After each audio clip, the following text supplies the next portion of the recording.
ഈ പ്രതികാരം പക എന്നുള്ളത് അത് വീട്ടാനുള്ളതാണ്.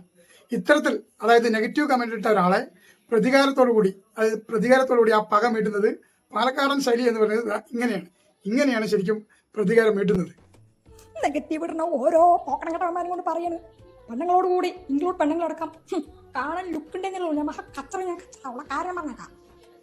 ശരിക്കും പറഞ്ഞാൽ പക അന്ന് വീട്ടാനുള്ളതാണ്. ആ പകയാണ്, അതായത് നെഗറ്റീവ് കമന്റ് ഇട്ട ഒരാളോട് ഇത്രയധികം പകയും വിദ്വേഷവും വെച്ചുകൊണ്ടാണ് ഈ വീഡിയോ ചെയ്യുന്നത്. അത്രയും എന്നിട്ടും ആ പാലക്കാട് ശൈലിയിൽ എത്ര രസമായിട്ടാണ്. നല്ല വീഡിയോ ചെയ്യുന്നവരുടെയൊക്കെ വീഡിയോന്റെ താഴെ എന്തിനാ വന്ന് നെഗറ്റീവ് കമന്റ് ഇടുന്നത്? പാലക്കാട്ടുകാരനായ ഒരാളാണ് നെഗറ്റീവ് കമന്റ്. അതുകൊണ്ടാണ് പാലക്കാടൻ ഭാഷയിലാണ് ഈ പ്രതികാരം ചെയ്യുന്നത്. അത് ചിലപ്പോൾ നിങ്ങൾക്ക് തമാശയെത്തും. എത്ര പറഞ്ഞാലും നാണമില്ല മാനമില്ല. ഇഷ്ടമില്ലെങ്കിൽ തട്ടി നിൽക്കി പോട കുട്ടികളെ, ഇത് എത്ര വട്ടം പറയണടാ. എനിക്ക് സങ്കടം സഹിക്കാൻ വയ്യ.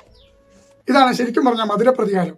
നല്ല മധുരമായ സ്വീറ്റ് ആയിട്ടുള്ള പ്രതികാരമാണ് ചെയ്തിരിക്കുന്നത്. എന്നാൽ ഈ വാക്കുകൾ കേട്ടുള്ള ആൾക്ക് മനസ്സിലാവുകയും ചെയ്യും ഇത് പ്രതികാരമാണ്, നെഗറ്റീവ് കമന്റിനുള്ള എതിരെയുള്ള പ്രതികാരമാണെന്ന്. എങ്കിലും ഒരു സ്വീറ്റ് ആയിട്ടുള്ള പ്രതികാരവുമാണ്. ഇതാണ് ഞങ്ങൾ പാലക്കാടൻകാരുടെ ഒരു പ്രതികരണ ശൈലി. ഇങ്ങോട്ട് നെഗറ്റീവ് കമന്റ് ഇട്ടാൽ അതിനെ നല്ല രീതിയിൽ പ്രതികരിക്കുന്നത് എങ്ങനെയാണ്, എത്ര രസകരമായിട്ടാണ് ആ പ്രതികരണം നടത്തിയിട്ടുള്ളത്. ഈ മൂത്ത ചർച്ചകൾ ഇങ്ങനെ എന്ത് ചെയ്യുന്ന ആലോചിക്കുന്നു. പോടാ പോ. എനിക്കിപ്പോ ചെയ്യാൻ പറ്റുള്ളൂ. ഇത്രയും നല്ല വീഡിയോകൾ ചെയ്യുന്നവർ എന്തിനാണ് ഇങ്ങനെ നെഗറ്റീവ് കമന്റ് ഇടുന്നത്? നല്ല നല്ല കമന്റുകൾ എഴുതിയൂടെ? അവർക്ക് പ്രോത്സാഹനം കൊടുക്കും. വളർന്നു വരുന്ന താരങ്ങളാണ്, സിനിമകളിലൊക്കെ അഭിനയിച്ചിട്ടുള്ള ഒരു താരമാണ് നമ്മുടെ ഈ സുഹൃത്ത് ഈ ചേച്ചി. അപ്പോൾ സിനിമകളിലൊക്കെ പുതുമുഖമായിട്ട് സിനിമകളിലൊക്കെ വന്നുകൊണ്ടിരിക്കുന്ന ഒരു താരം കൂടിയാണ്. അവരെയൊക്കെ ഒന്ന് വളർത്തി കൊണ്ടുവരും. എന്തിനാണ് നിങ്ങൾ നെഗറ്റീവ് കമന്റ് ഇട്ട് അവരുടെ ഊർജ്ജത്തെ ഇല്ലാതാക്കുന്നത്? അപ്പോൾ നല്ല നല്ല കമന്റുകൾ ഇടുക. അപ്പോൾ ഇനിയും അവർ വീഡിയോകൾ കാണുമ്പോൾ നല്ല കമന്റ് ഇടുക. അവർ ഇനിയും വളരട്ടെ.